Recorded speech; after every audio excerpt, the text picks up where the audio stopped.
Magandang araw po mga idol, panibagong reaksyon tayo. Ito po naman ay reaction pa rin patungkol kay Bong. Ano po? Sapagkat marami pong lumalabas na komento sa comment section na kailangan natin bigyan ng pansin. Ako po si Taong Gala mga idol. Kung bago ka lang sa aking tahanan, pakiconnect po Ka-Business Official, Ka-Business Family, and Papa Dins. Okay, dito po sa mga comment mga idol sa isang vlog, mayroon po nagsabi kasi rito na halimbawa, favorite content nilang lahat ang taong yan dahil sa Magic Views. Taong yan, tinutukoy nila si Bong. Sabi ni Alicia, Z5T4C. Ayan. Yan po yung ano niya. Favorite content ang taong yan dahil sa Magic Views. Unas po sa lahat, ano po, kami bilang reactor at ang ka-business, I think, kailangan i-content si Bong dahil una, hindi pa siya nakakabalik sa Ka-Business House. Ang pagkukontent ay upang bigyan ng update ang mga ka-business. Kaya nga lang napapalalim mga idol minsan dahil nga po sa mga sitwasyon na katulad nito na kailangan nating linawin, sagutin kumbaga. So, ang ibig sabihin doon, hindi dahil sa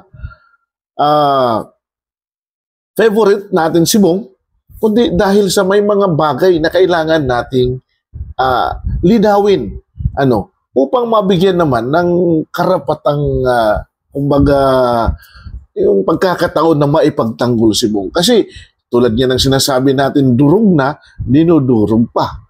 At hindi natin alam kung bakit nangyayari ang bagay na yan. So, hindi dahil paborito si Bong, no? Hindi dahil. Pero dahil si Bong po ay itinuturing na pong kapamilya. At alam ko naman na kapag mayroon kayong itinuturing na kapamilya, kapatid na nawawala, kailangan hanapin talaga siya. At gawin ang paraan na makabalik siya sa tahanan. Sabi ng ilan, pabayaan na lang daw si Bong. Be it, kung saan niya gusto. Ako para sa akin, maunawaan din natin, mga idol, doon po sa mga taong, alam ko naman nagmamahal ito kay Bong o dating nagmahal kay Bong, pero ngayon parang na-on-shabi na sila dahil sa ginagawa ni Bong. Una, paulit-ulit yung sasabihin sa atin na si Bong ay nangangailangan ng mas malalim na pangunawa. Dahil ang lahat ng behavior na ginagawa ni Bong ay epekto ng kanyang mga nakaraan. At ang prosesong yan ay hindi lang po basta napakadali para sa kanya. So, nangangailangan din si Bong ng pribadong privacy. Sabi pa nga, yung pribadong buhay niya, kailangan niyang mapag-isa. Isa din yon. So, isa din ito sa mga natin, sa mga payo natin. Unawaan din natin minsan na kailangan din ni Bong na mapag-isa. Kumbaga, isang beses lang pwede nating sabihin, hindi na natin dapat ulit-ulitin kasi minsan, ang iwasan po natin sa kanya, yung po bang tawag dito, yung bang ma-open siya. Kasi kung titingnan natin, mga idol, kapag ang kausap niya si Mr. Ka-Business, si Mrs. Ka-Business, or si Papa Dins, andun yung submission niya . Kasi talagang nire-respeto at ginagalang nila itong tao to. Kung makikita natin yung pag-uusap ni Mrs. Ka-Business at ni Bong, malumanay at maayos po ang kanilang pag-uusap. At sinabi naman ni Bong na babalik siya by yung pong birthday ni Budak. No? So, doon naman sa mga manunood, hindi po ito exaggerated, hindi po pinapasobrahin. Kumbaga, hindi po natin ini-spoiled si Bong. Ito po talaga ang tamang pag-handle sa kanya. Kasi nga po, una sa lahat, hindi basta nakakapag-adjust si Bong ng kanyang kamalayan. Halimbawa, kung mayroon na set up sa kanyang isip na ito, yan na yung gagawin niya dire-diretso yan. Hanggat hindi siya okay, sige, babalik siya. Diba? Mapapansin ninyo, mga idol, kahit anong sabihin natin, Bong, balikan na, ayaw pa niya. Pero, pagdating ng panahon na kusa siyang bumabalik, nag-iisto siya. So, bumabalik siya sa ka-business. Diba? So, pag bumalik naman siya, nagiging maayos naman siya doon. So, ako ang indicator ko lang nung sinabi niyang, okay, babalik siya dahil birthday ni Budang, magbibigay pa nga daw siya ng regalo. So, doon tayo. ito na, okay, sige bong, babalik, tingnan natin, di ba? Now, kung hindi siya bumalik sa bagay na yan, so, mapapatunayan natin na talagang iba na talaga siya. Pero kung bumalik siya, ibig sabihin, yun na talaga yung behavior niya. Kailangan lang ng pangunawa, malalim na pangunawa kung paano siya i-handle. At ang talagang ano ko dito, ang payo ko lang dito, siguro, pag mga crucial na mga katanungan, mas mainam na ilatag o ibigay yan kay sila ka-business na rin ang dapat magtanong, mag-usisa sa mga bagay na yan. Kasi una, andun niya po yung, kumbaga submissive si Bong kila ka-business eh. Andyan yung talagang respeto.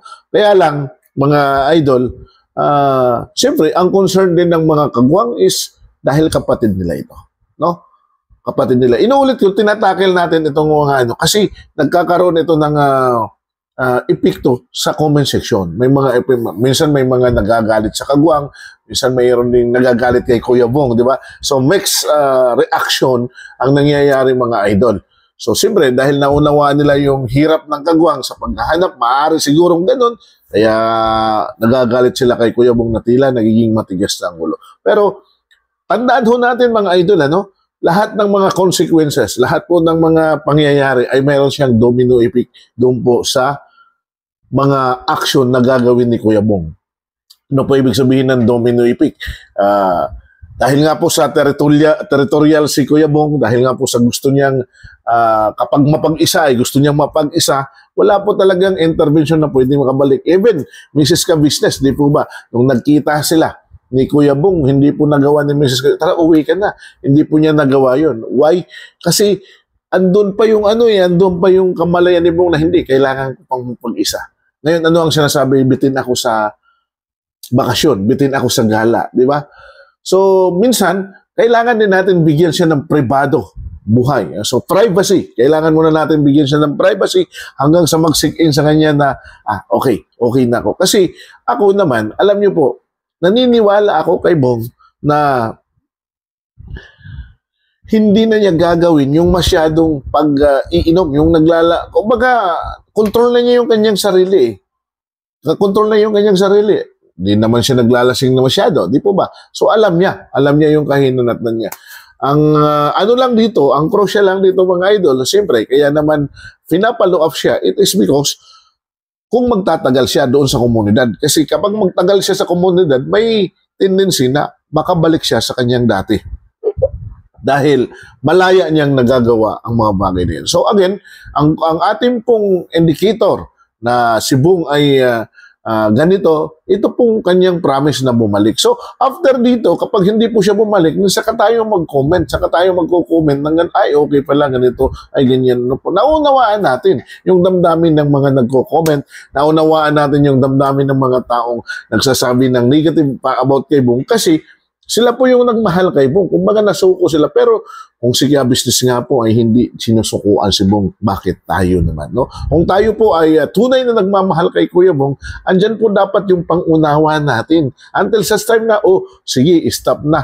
Tama na. Katulad po i-share ko lang sa inyo, katulad po ng nangyari sa akin. Ano po? Ako, tuloy-tuloy po noon yung pagtatanggol ko kay Bong at kay Jinky nung sila po and then naulo pa sa din nag-stop. Talagang nasaktan ako. So parang sabi ko parang ayaw ko nang mag-reaction. No? Huminto tayo ilang araw, ilang days lang yan. Almost 10 days yata na hindi ako nakapag-react.